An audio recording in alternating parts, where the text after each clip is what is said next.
Hi guys, welcome back to my channel. So this is going to be part 2 of the restoration process of the brake booster assembly for my Toyota Supra build. In the last episode, I had showed you the entire footage of when I took apart the master cylinder from the brake booster. And even though I'm not going to rebuild the master cylinder, I am still going to run the same OEM brake booster. So I had to touch it up. It looks so nice.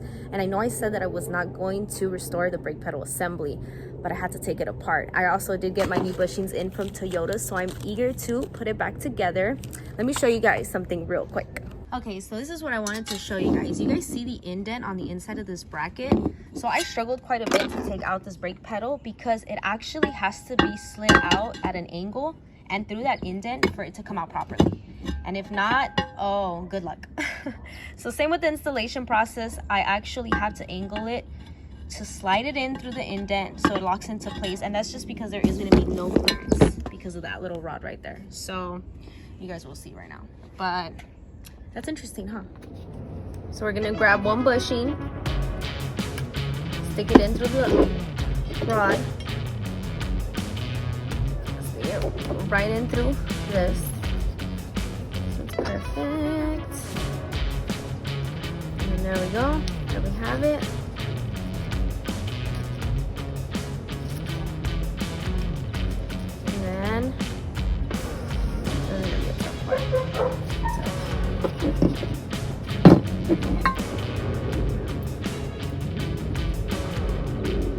So this right here, this one goes on this piece right here, sliding in.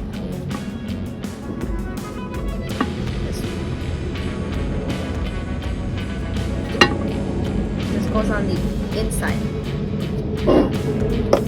This goes on the outside.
Alright guys, so there we have it. This concludes the restoration process of the brake booster assembly and the brake pedal. You guys did just watch me struggle quite a bit to get this pedal back into the bracket. And you know, it's so much easier to take things apart than to put them back together. And sometimes I think to myself, this time it's going to be different. It's not going to be that hard. And it just ends up being just as hard. But I'm glad I assembled it. I did go ahead and touch it up just a slight bit so it's all black again. Now the next step is to assemble the brake booster all together with the master cylinder and install this onto the Supra. So I'm excited. Stay tuned for the next episode.